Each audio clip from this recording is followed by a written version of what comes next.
I, Dr. Ram Bisay, on behalf of LTI India, I welcome you all in the 73rd webinar on instructional design and content development.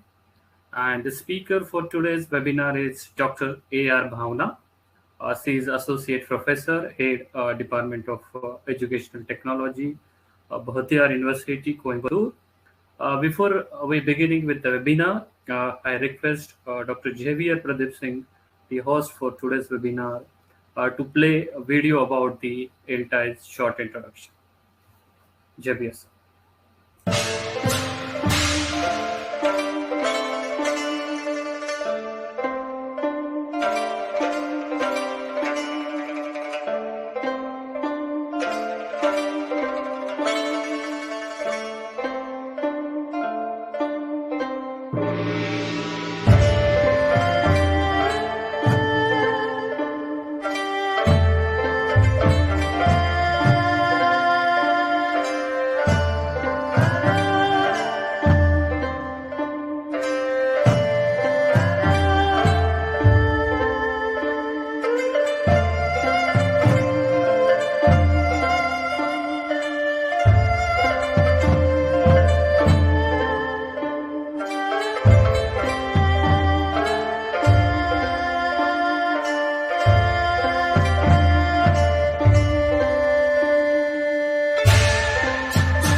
Thank you, Javier sir, for the video about LTI.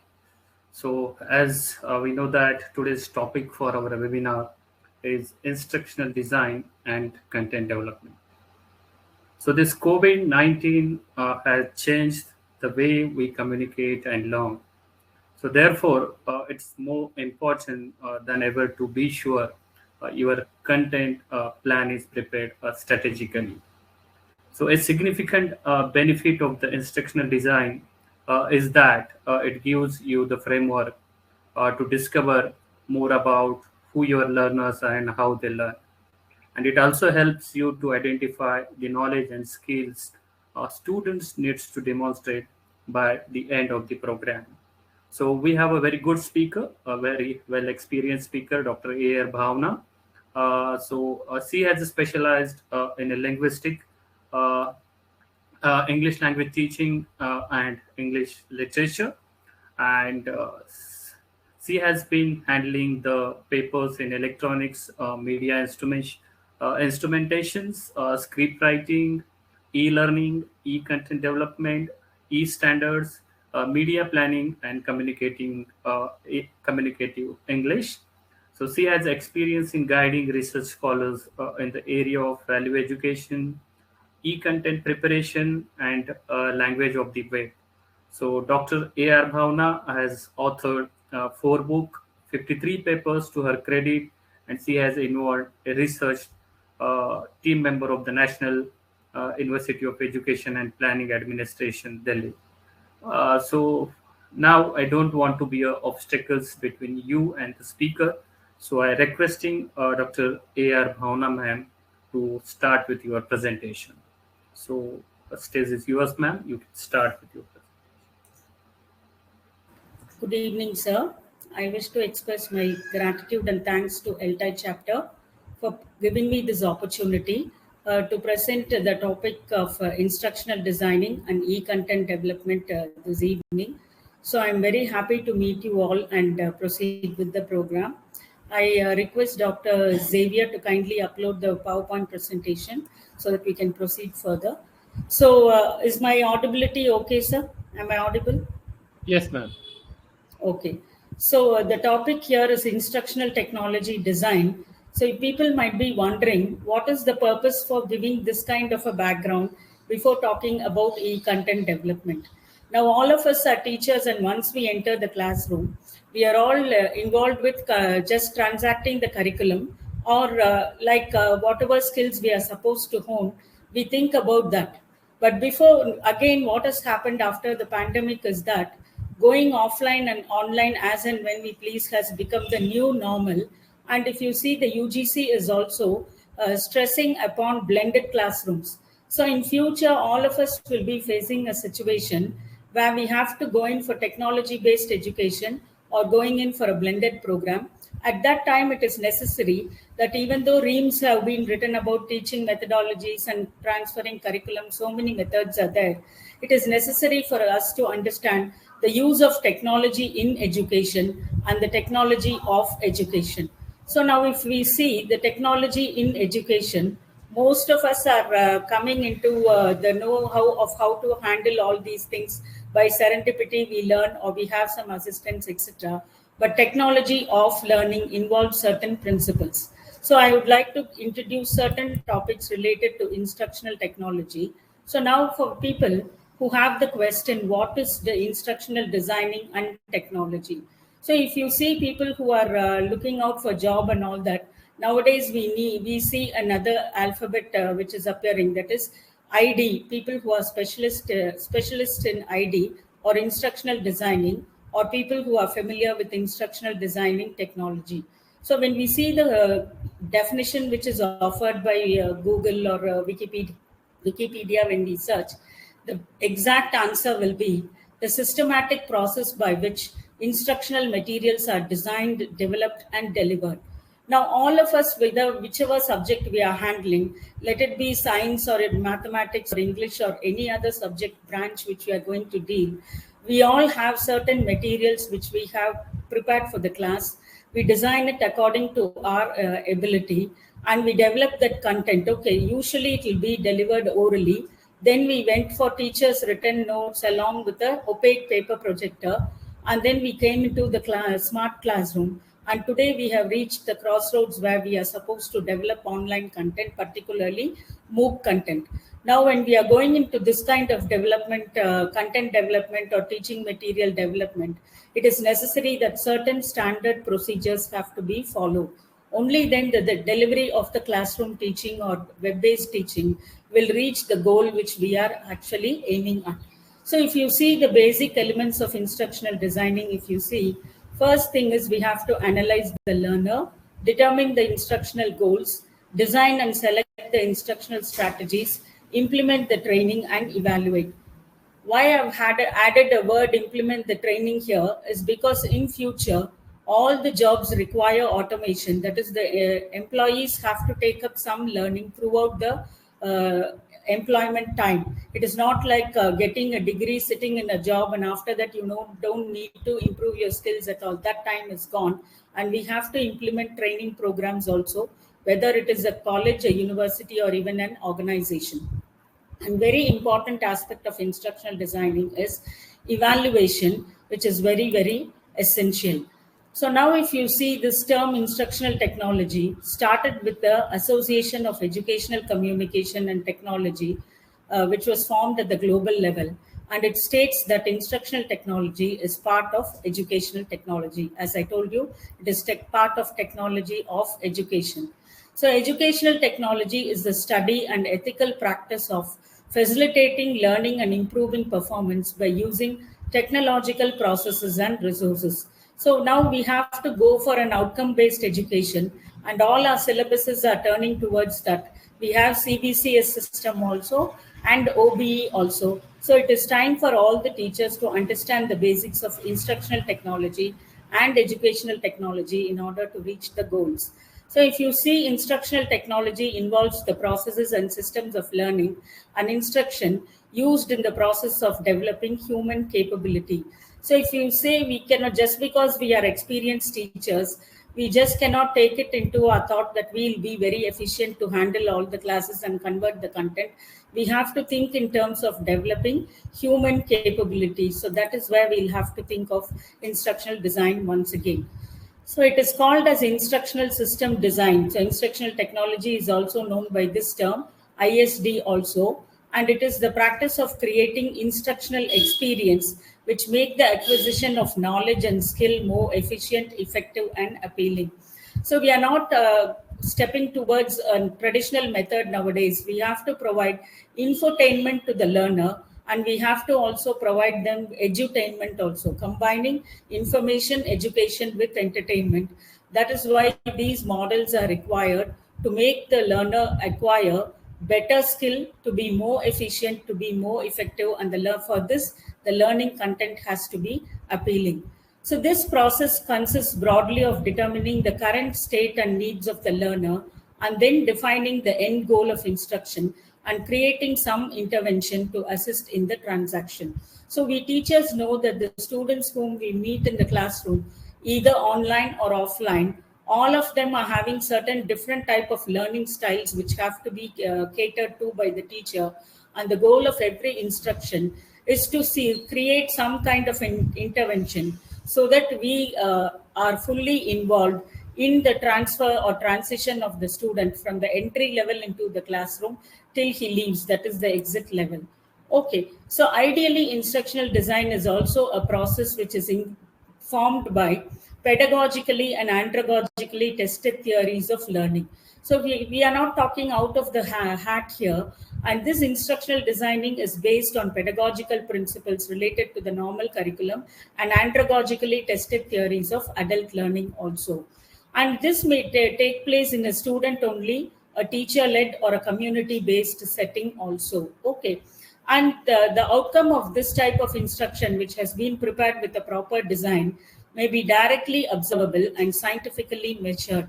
So when we use one of the instructional design models and we create the content and we impart the teaching or the training to the learner or the trainee, it can be measured empirically, and we'll be able to see the success of the content. So like when we go beyond this theory, there are many instructional design models which are available. So first it started with, I wouldn't be going too much into that because of want of time. During the World War II, what happened? Psychologists and educators were called to develop training materials for the military services first, because we required soldiers. They had to be trained within a short time with the handling skills of, they had to handle armaments also, fighter planes and various other transport systems. For that, the military invited psychologists and educators, and they wanted to develop a common training material which will train people within a short time. And Skinner also introduced ideas on increasing human learning with effective instructional materials, and this was called as programmed instructional material, which we called as PI or PIM. So if you see, these things aim to present instruction in small steps requiring active response to frequent questions and immediate feedback. So if you see, the instructional designing has its foundation on psychology, Skinner behaviorism, cognitivism, and constructivism also. Okay, so if you see, the popularization of behavioral objectives were done by Bloom's taxonomy, which all of us would have read, and Garnet's events of instruction. You can see the instruction list which is given with the help of hierarchical analysis and the three domains of learning, basically psychomotor skills, verbal information, intellectual skills, and cognitive strategies and attitudes. Then if you see down 1970s, Briggs also demonstrated that an instructionally designed course could produce up to 2:1 increase in the ratio over learning achievement when we compared it with other traditional methods of learning. And after the 1980s, you know that computer-based instruction had slowly started to take over the market. And if we see the history once again, in 1990s also, constructivism came into the learning domain along with behaviorism and cognitivism, and it gave problem-solving techniques and collaborative work. Social cultural issues were included in this kind of collaboration, and rapid prototyping of models which were available for bringing about the change. Then 2000 to 2010, we are all here. Part of us have been working since 2000. So the computer-based learning and online learning became very famous. And after 2010, what has happened is that at the global level, academic degrees, you can see UG, postgraduate degrees, MPhil, and even post PhD programs are offered online. Okay. Now, when we think into the psychological schools, if you see, instructional design is historically and traditionally rooted in the cognitive and the behavioral psychology and constructivist learning theories. And after Benjamin Bloom published his taxonomy, the three domains of learning we have to concentrate upon: cognitive domain, the psychomotor, and the affective. Okay, and after that, what has happened in the later half of the 20th century? Learning theories began to be influenced by the growth of digital computers. So, as and when there is an innovation in technology, a new device is coming into the use of people. The schools of psychology also and educational psychologists, they started to combine and collaborate the technology with educational findings in order to come up with new theories. So a result of that would be David Merrill developed a component display theory, which will concentrate on how concepts can be presented to the learner with the use of technological facilities available. And then if you see the theories and implications for instructional designing, behaviorist theory emphasizes the influence of environment on learning. So according to behaviorism, if you see, learning occurs when the learner's evidence and if you see, the learners evidence the appropriate response to a particular stimulus. So all of you will be familiar with Pavlov's classical conditioning. So if you see, it is one example of the activity which we are normally giving based on behaviorist theory is the drill. The instructional design example is the drill, where we teach students to write answers for match the following, then asking them to pick up certain words from the table provided and filling up the blanks, repeating again, like memorizing mathematic tables and etc. So all these are the basic activities which are based on instructional designing theories offered by behaviorism. Then if you see, cognitivism has given us certain strategies where we try to make the learner take in certain cognitive strategies and then get the learning. That is, we introduce the topic to gain the attention, informing the learner of the objectives, telling him that he or she will benefit in such a way by attending the class, stimulating the recall or prerequisite learning. So sometimes when we go on an advanced topic, we'll rush through the previous session and then we will go, isn't it? So that is recall, presenting new materials, providing learning guidance, eliciting performance, providing feedback about correctness. So within the class situation itself, we give them the feedback, we assess their performance with the help of formative tests, that is, which we are giving frequently in the class every week or every month like that, or a summative assessment exam which is held at the end of the annual year or the semester. And we also give the use strategies enhancing retention and recall. Okay, so Gane gave us some hierarchies also. He said learning is a building process where the lower level skills provide the foundation for higher level skills. For example, to work with long division problems, it requires a prerequisite of math skills in number recognition, facts about numbers, simple addition and subtraction, multiplication and division. So without this kind of hierarchical background, we cannot expose the learner to a higher order skill. So these examples include drills and tutorials. So that is why if you see particularly the engineering colleges, they have the tutorial system. Next, we take into account constructivism. So if you see constructivism, according to these people, constructivists, knowledge is something or learning is something which is a unique product, which is constructed as each individual or learner combines the new information with the existing knowledge and experience. So for that, if you see, whatever they have done, we make them do it in the form of a project or a seminar, and we may even ask them to give some interpretation on literature. We do that. We expose the children to a play or a fiction, and we ask them to give the cultural interpretation or social interpretation, and life sciences will use it in the physical, intellectual environment also. Okay, so all these examples, ID instructional designing examples are giving them problem solving methods or project based learning. Now, after talking about the theory of instructional designing, I would like to introduce you people to few models which are available: the ADDIE model, the Dick and Carey model, instructional development learning system, and first principles of instruction. These are the basic models available. So I'll just go through ADDIE model in detail, and we can move through the others quickly because of want of time. This ADDIE model starts with analysis of the learner. We try to, as a teacher or an instructional designer, in future, all of us are going to be instructional designers more than teachers or facilitators. We have to analyze the learner's characteristics, design the content accordingly, develop it using software tools which are available, implement it in the classroom or whenever it is required as a training, and then evaluate and get the feedback, and we will be able to improve the material if there is a lot of negative feedback, or if everything is very good and the learner is successful with the content, we go on to the other levels of learning. So this is one model which is used. So what I have given for explanation is analyze the learner characteristics, task to be learned. For example, now if we take, when we go to online learning system, what happens here when you are presenting a concept, whether you are doing it for a student sitting in Chinnalampatti in Tamil Nadu, or in a university or a classroom in Cincinnati, the concept has to be given very clear to the learner, because we are going to cater to the global learning community. So we have to be very clear about the task the learner has to do. So we have to analyze the learner characteristics and identify the goals, and we have to develop learning objectives. So all of you, when you're designing the curriculum for your board of studies, you will be familiar with that. We have to create, implement, and evaluate. That is what I told you. The next model I would like to share with you people is the Dick and Carey model.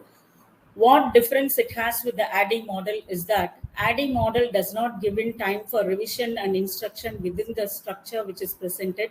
But here, if you see, in this Dick and Carey model, you can give criterion reference test, like I told you. But after every particular set of topics or something, you can always give a criterion-based test, understand whether the learner has traveled with us, and then we can ask him to go for a revised education or giving him some more tutorials to go back and come. So that kind of addition was made by Dick and Carey on the basic model.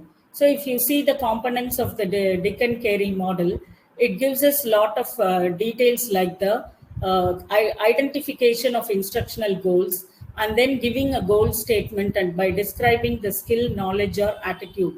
We are supposed to construct the content based on the how we will describe, we will develop the skill, the knowledge, or the attitude of the learner, depending upon the curriculum which we are supposed to deliver to them. And we must also conduct instructional analysis, where we'll identify what a learner must recall, and identify what the learner must be able to do or perform after learning that particular content. So we have to go in for a actual display of application of the knowledge which the learner has gained. So here also what we would do is we analyze learners and the context in which they are learning. So first we'll get into the background of their general characteristics. It can be learner or target audience when we are presenting content using multimedia, the previous skills which they are having, the experience, the demographics, characteristics related to the skill to be taught, and perform analysis of the learning settings. So we all have to do it. It is not very difficult for us to do because even we people, most of us were not mentally prepared to go in for online classes till I think the COVID entered last year. So now mostly what happens, all those who started with the grumbling of how we have to go about with the technical aspects of teaching online classes, now we have reached the comfort level like that. The student skills also have to be analyzed and they have to be given the content. And we also have to write performance objectives for the learners, and we have to give them assessment instruments also, what type of entry test we have given. Based on that, we have to use a first entry level testing, then giving them the teaching and giving them a post test also, like how we do for research. So this will help us to plan the instructional strategies which are available. So if you see, according to the Dick and Carey model, we develop and select the instructional materials. We conduct formative evaluation of instruction, like I told you, in between the teaching activities itself. The designer will try to identify the areas of the instructional materials that are in need of improvement. Supposing when we use a Dick and Carey method model for teaching, in between the teaching learning process, we will identify the areas which are difficult for all the students or the area which is very difficult for few students, and we'll be able to revise the instruction, and then we can be in a position to design and conduct the summative evaluation. Okay, the next term, ILDS model, if you see also, it is instructional development learning system developed by a group of people who are into the analysis of implementing learning models. So the basics in which it differs from ADDIE and Dick and Carey model, it talks about task analysis, developing criterion test and performance measures like the previous two models, developing instructional materials, and also validating the interactive instructional materials. So this validating is an important part in this model, where the content which has been prepared by the instructional designer will be sent to experts for evaluation, and then to check if it is interactive and whether it will reach the goal. This step was added by these people. So if you see, a task can be designed, how to design a task is, it is an action which is designed to contribute a specified end result to the accomplishment of an objective. Suppose you are going to teach parts of speech within 2 or 3 modules, you will be giving them tasks in such a way from the first activity to the third, fourth, fifth, like that. Slowly, it will make the learner travel along with you. And at the end of the second or third module, the learner will have very good knowledge in the parts of speech. Okay. So otherwise, it can be even for activities which are related to a particular skill with handling a machine or a system, or doing some kind of experiment, etc. For example, even adjusting gears on a 10-speed bike also is an example of task, or even print a Microsoft Word document on Windows XP.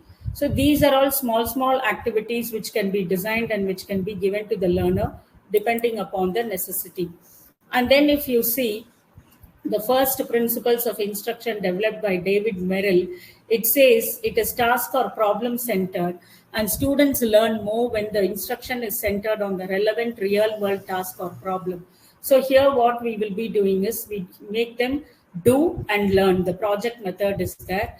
And another method is the activation, where the students will learn more when they are directed to recall prior knowledge. So we can base the activity on the previous learning experience which he or she is having.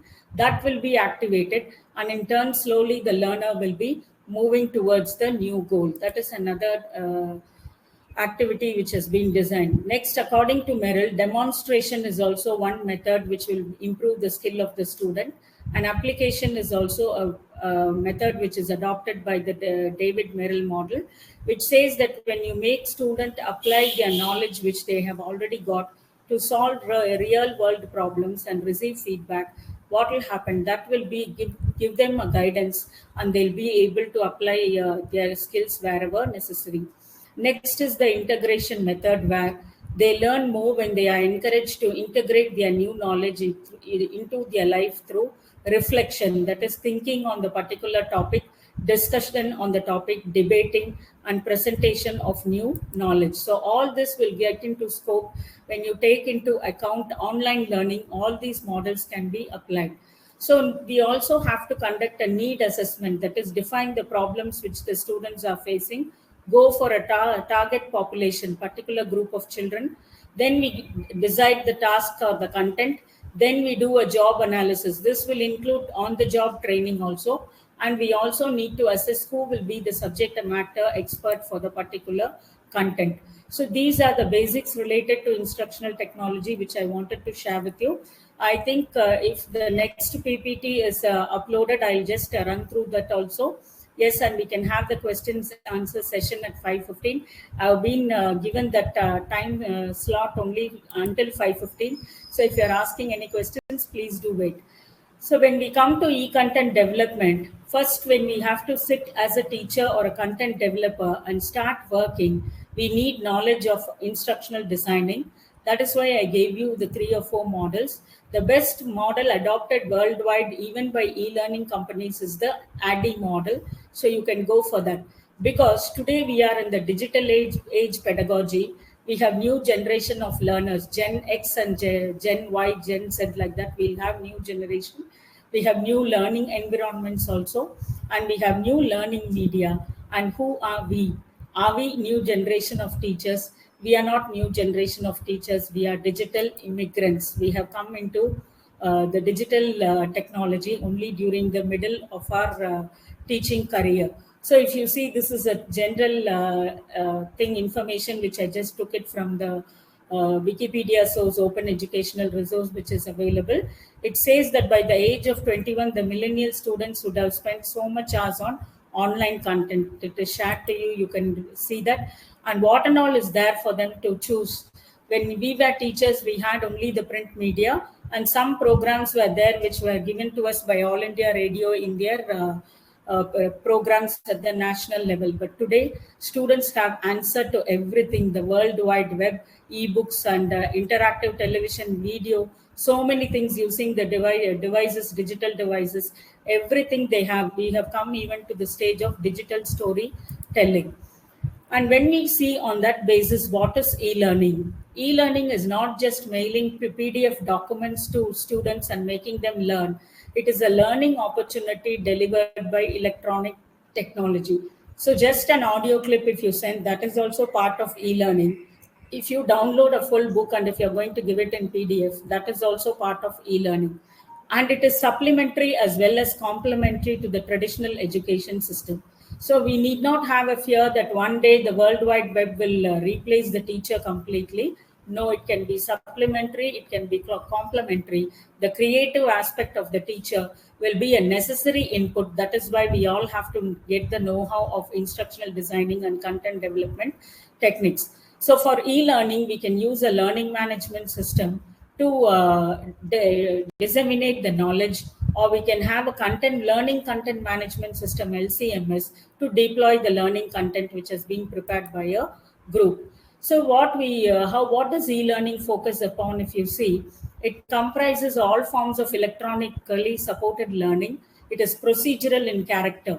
So normally when we walk into the classroom, depending upon the attendance, depending upon our various mental condition or emotional state, we just handle the class and come out in a traditional classroom. This is not possible in e-learning. Also, when we are developing content, we should understand it has to be procedural in character, and it has to aim to affect construction of knowledge in every single part or screen which the learner is going to see, and it has to offer individual experience and practice to the learner. That is the main aspect of e-learning. So the process and applications are available to us. So I'll start from the bottom step, we had satellite television broadcast, and then we had the CD-ROM, where we used to copy the content, intranet, extranet, and internet. Today, we have virtual classrooms, computer-based learning, and web-based learning. So all these are e-learning application and processes which the student and the teacher can have as applicational tools which are available today. And basically, all these tools, when we take and whatever models we use to design, we have certain two basic communication technologies which are used. That is, asynchronous activities like giving the content through blog, wiki, or discussion board, or even as an email, and synchronous activities which require that the teacher and the learner, the trainee and the material should be present online at the same time, and we can deliver it through various learning management systems which are available today. And also we can go in for a customized learning content management system software in our institution. Okay, now the content and pedagogical elements, if we see, the cognitive perspective focuses on how the brain works. So we have to have basic knowledge of that. For example, when you're designing certain content, we have to think of the cognitive learning which is already there in the learner. Always when they want to go to next or something, there are certain typical symbols or examples which people are used to because they are using Windows platform. So we have to take into account all these things which will be stored in the brain, and we have to prepare the content. Emotional perspective will focus on the motivation and engagement, how we are going to present the content through electronic media, because the teacher's presence will not be there always on the screen. Then the behavioral perspective will focus on what will be the outcome of the learning process, because when we prepare the content, first we'll be introducing the known content to the learner, then we will take him to the unknown area. So the behavioral perspective also has to be thought of.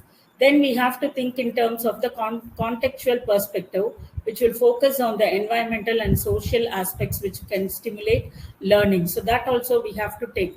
Particularly if you're going to teach any language or foreign language or even English, Tamil, Hindi or Telugu, we have to think in terms of the environmental and social aspects of the learner before we go in for preparing the content. So for e-learning to take place, what and all we require is that first we want in pedagogical aspects, technological aspects, interface designing. We have to think in terms of what interface we are going to use between the machine and the human being to communicate. Then we have to evaluate the content, and we have to think in terms of time management, how the content has to be properly managed within the time, resource support for the content, ethical issues which are related to the taking of content. So now if you see, when you give a task or a seminar to our learners, often you would have experienced our own PPT, they will change the template or the background and present it to us during the seminar. And this is not done by student community alone. Teachers also, they just borrow just like that from the open educational resource and present it as themselves. So what will happen is we will end up into ethical issues of plagiarism. So we have to think in terms of that also, and we have to get the institutional support to get the content ready for the e-learning to be successful. Okay, so all these aspects are there when we are going to think. And when you see the center of this diagram, I can tell you, the audience refers to the learner who's going to sit and use our content and who's going to learn. And we teachers should think in terms of course structure, page design, usability of the content, whether the same content can be reused again and again. Every year, you and I cannot sit and prepare what you can say, set of videos and all these things. Reusability is there. We should be able to update it properly. And the content should be engaging content. It should not distract the learner. And we have to have a proper course structure when we are preparing e-content. So when you think in terms of the audience means the learner or the trainee or the employee. We have to think in terms of their expectation, their learning abilities, that is prerequisites. So if you put a student into an e-learning classroom and he or she is not aware of how to download or upload content, it will be difficult. Then the available hardware, software, we have to think in terms of what is available with the learner. We are being provided with content from our own institution, or we make use of the content by buying it, but we have to think of the stakeholder, whether the learner is having the hardware and the software, the learning environment which will be available to him, The responsibilities, ethical responsibilities of the teacher and the learner, and the preferences of the learner have to be taken into account. And when you go into the course structure, when you're developing e-content, we have to group the content into logical modules, because sometimes what we'll do, when we are having time and energy, we'll complete lot of topics within 1 week.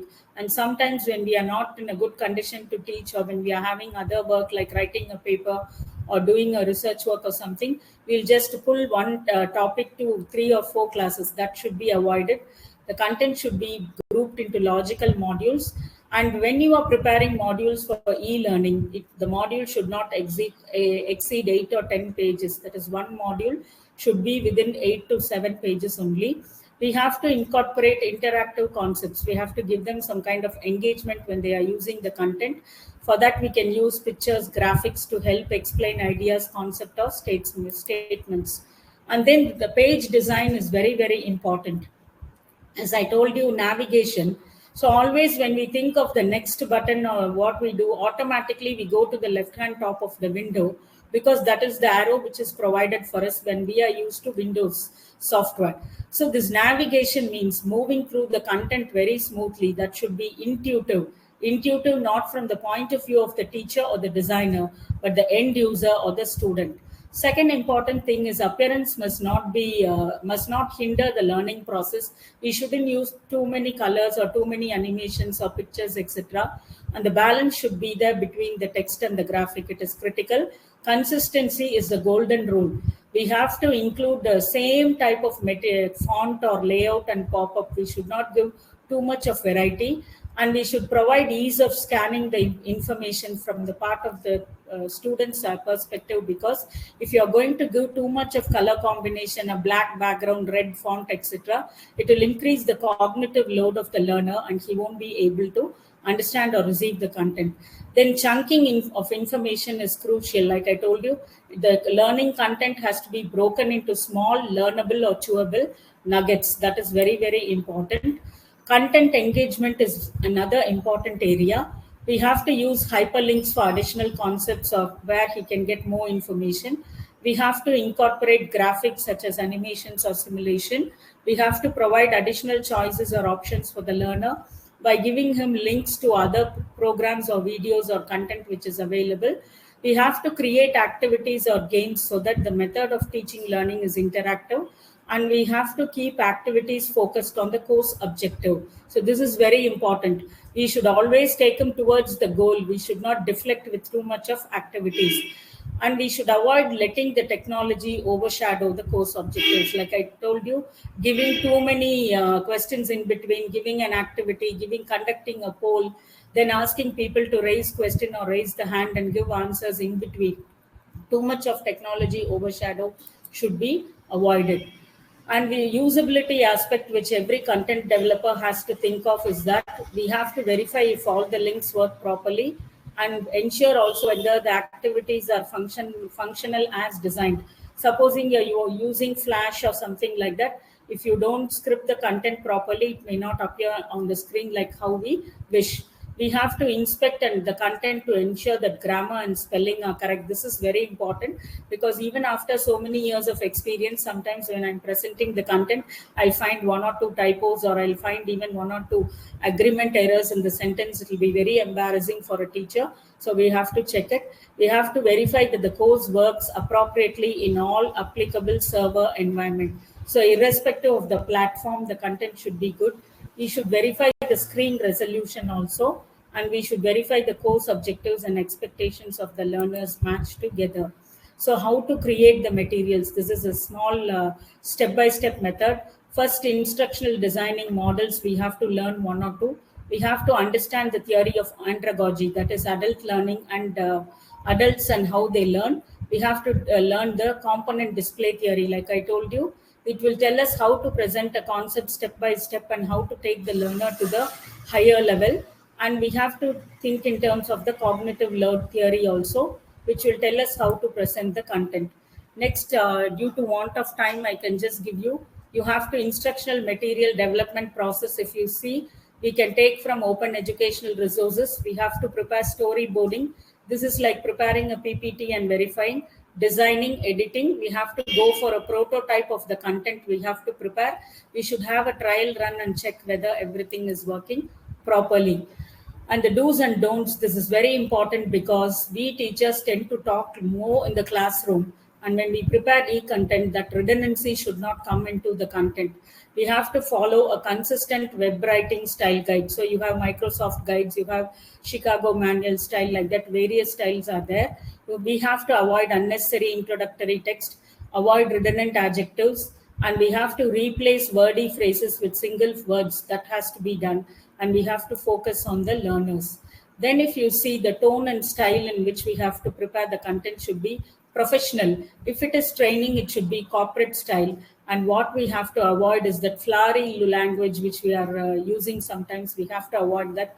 And the level of vocabulary used should match that of the target audience or the learner. So how to hone your skills? If you see, as a teacher, we have to read, we have to absorb, then we have to write the content. We should not go for copying and pasting the content from whatever we get on the screen. Next is the ability of the teacher should be very good so that they can design in content very interactively so that the student can alter what he or she is seeing on the screen. And interactivity should give the learner an instinct to communicate. We can also provide them frequently asked questions and ask me anything also within the content which we are preparing. So the main features of e-content writing or content development is to provide a multi-sensory learning experience, use digital convergence. You make use of various media to explain one topic, use the principle of chunking to cut down the topics, accessibility to the learner, reusability and interoperability over the platforms. So we can have short learning objects for content. Then 50 learning objects can become a unit, or it can become a module, or if you take 200 learning objects, it can become a short course. And if you're preparing more than 1,000 learning objects, it will become a full courseware. And if you see the models also, modules should have objectives, learning activities, and assessments. So like tests which we are preparing. And conceptualization is very, very important. The teacher should conceptualize the content and then give it in a very visually effective manner. And global understanding of the curriculum is very, very important in order to prepare the content. Just referring to one or two books will not be there. We should have a micro vision to create the content as a standalone learning experience. For example, you're preparing content for English grammar. Noun, the general definition for a noun will be one learning object. Types of nouns will be 3 learning objects. Then all the parts of speech together, if you take, it can go to more than 60 learning objects. Like that, we have to have the vision and we have to create the content. So the arrangement of the elements should be proper and it should be in multiple elements. The stylistic conditions, like I told you, words which we use, everything should be correct, and all the information which we are giving should be based on sound pedagogical principles. So the step for content preparation, English teachers, you know it very well. Grammar check, along with that plagiarism check, visual check, metadata is data about the data. You have to prepare a storyboard. You have to prepare for the narration which is going to come. Video shooting practice when you are going to record it, edit the video and publish and share. These are the basic things which we have to do. I'm very sorry for running through the material. It is only my eagerness to share much with you people. And thank you for permitting me 3 more extra minutes time. Thank you, sir. Now the session is open for questions.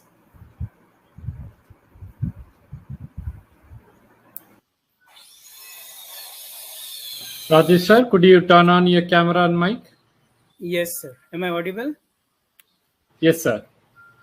Good evening, everyone. I am so pleased to share my observations being a moderator. Honorable Dr. A.R. Bhavna, Associate Professor from Bharatiya University, has delivered an enlightening and very inspirational session related to instructional design and content development. Madam, you had successfully informed us about effective use of technology in teaching as well as learning in today's digital world. Ma'am, you also pointed out the definition of instructional design as well as its elements. you have also successfully done the mapping of the history of instructional design, and you have rightly referred to the Bloom's taxonomy and its role in the process of development of e-content. You also highlighted on concept of constructivism, and you have also given instructional designing models such as David Merrill models. During your second session, you have also highlighted on how to do content development and this era of digitization and the importance of blended learning. You had successfully combined together in your talk. At the same time, you have very systematically and convincingly given various tools and techniques of effective creation and development of e-content. Ma'am, thank you very much.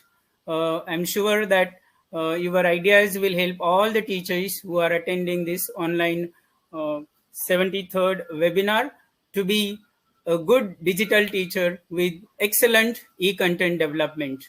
So thank you, ma'am. Now we will have few questions. There are plenty of questions in the chat box, but because of time constraint, we will have few questions which our delegates have asked in the chat box. The first question which I would like to tell you on behalf of our delegate to our honorable and distinguished resource person is, it is from, just a minute.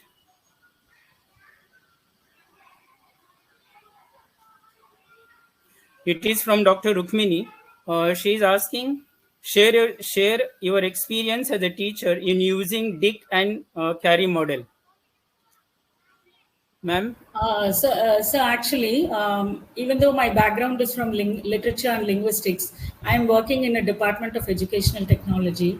So what we do is we are having a program called MSc e-learning there in the PG course. So we take students from different disciplines. And what we do is how we design according to ADDIE model is we have analyzed that they are people from Tamil literature, English literature, Viscom, sometimes BE students also, BTech, chemistry, mathematics, all this.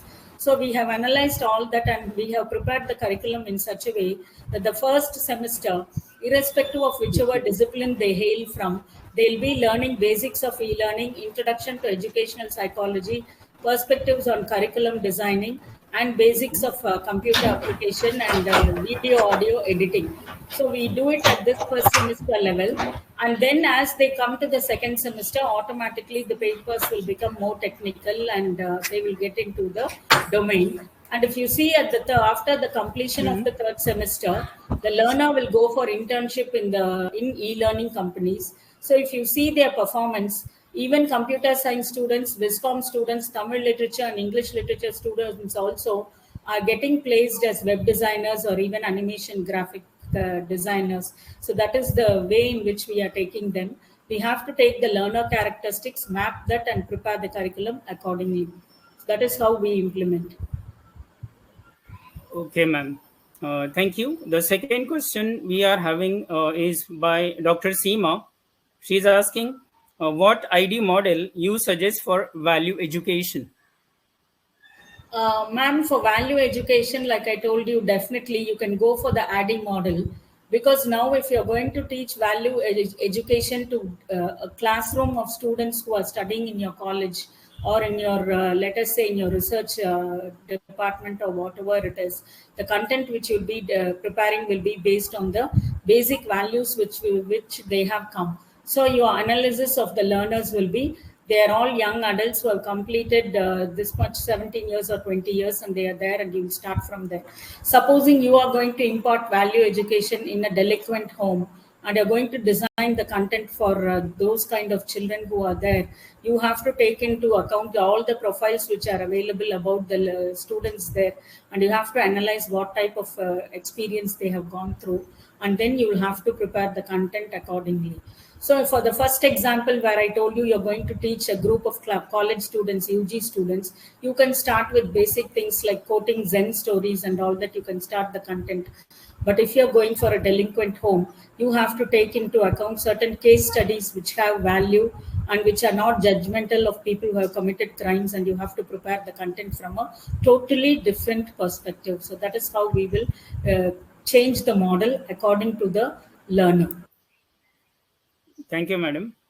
We are having one more question. It is from Prakash sir. Could you please specify how all these components relate to blended learning? So blended learning occurs informally in a traditional classroom also.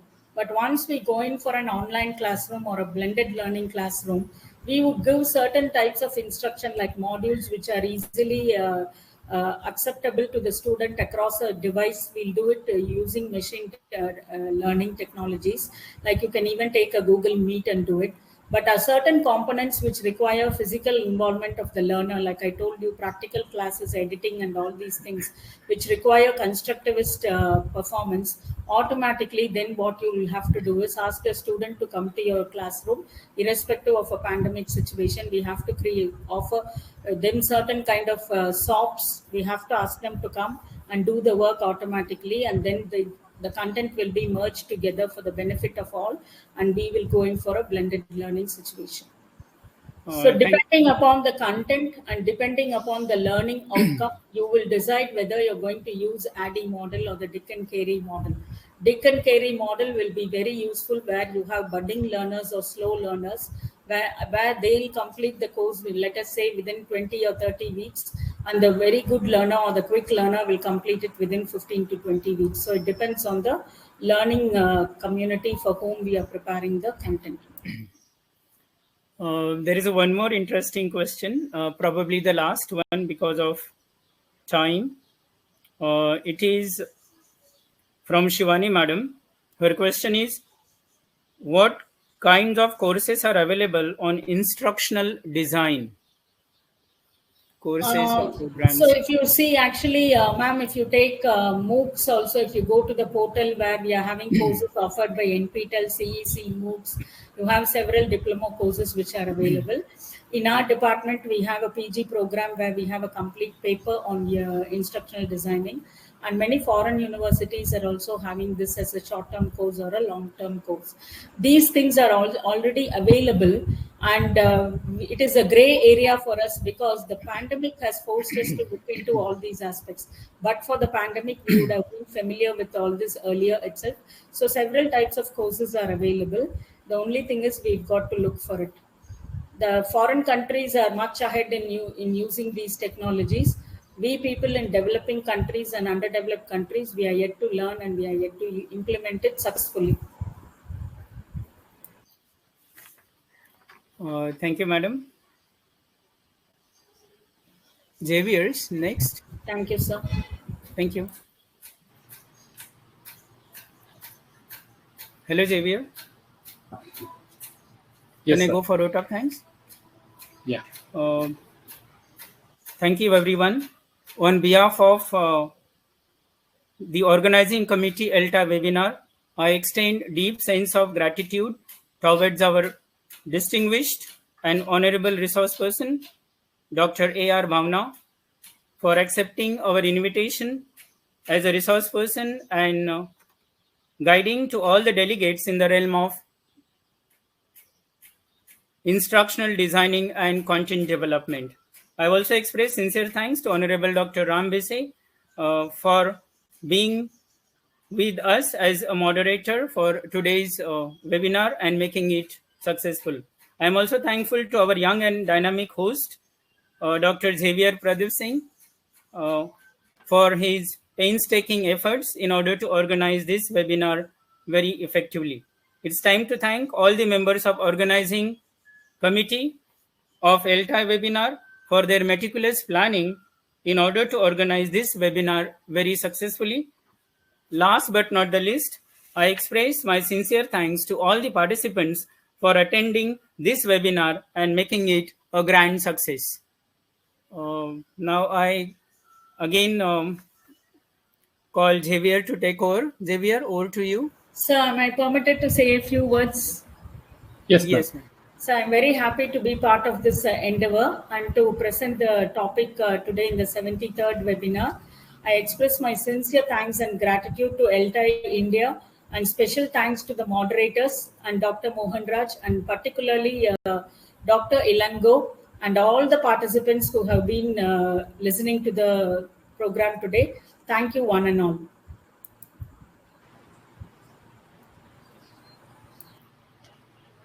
So, dear participants, it's time for making a few announcements. My first announcement is with regard to our next webinar that is going to be held on 24th October. The title of the webinar is Illiteracy and Literary Studies, a reflection on how literature is taught, learned, and thought about in a post-truth context. We have opened for registration to this webinar. And my next announcement is with regard to our annual conference.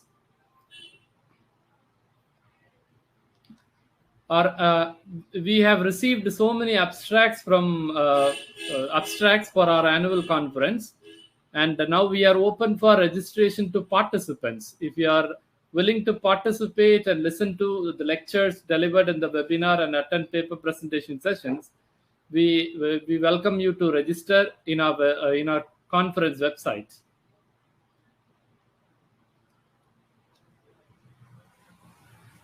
And I would like to make announcement regarding the certificates. We issue certificates to students, LTI members, and foreign nationals for participating in our webinars. So you can you will receive an email. You will receive an email by 6 o'clock with links to submit your details for certificates. And certificates will be issued within 10 working days. And in case you have any queries with regard to certificates, you can send your queries to info@lti.in. Thank you, everyone. Thank you for participating in this webinar.